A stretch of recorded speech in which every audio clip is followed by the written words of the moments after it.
What would you do if someone bombed your embassy? Check out Kay Burley's questions and the response about disproportionate response, the hypocrisy.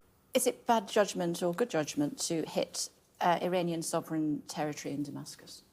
Look, that's something the Israelis decided to do. We haven't made a... I know, well, I'll answer the question, which is, I can completely understand the frustration the Israelis feel when they look at the Iranian Revolutionary Guard and they look at the terrible things that they have done all over the world, including the support they give to Hamas. And, of course, Hamas were responsible for October the 7th, and that is where all of this begins. So you can completely understand the frustration.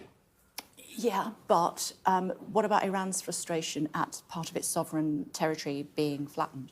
Well, I would argue there is a massive degree of difference between what Israel did in Damascus and, as I said, 301 weapons being launched by the state of Iran at the state of Israel. For the first time, a state-on-state attack. 101 ballistic missiles, 36 cruise missiles, 185 drones. That is a degree of difference. Yeah. And I think a reckless and dangerous thing for Iran to have done. And I think the whole world can see all these countries that have somehow wondered, well, you know, what is the true nature of Iran?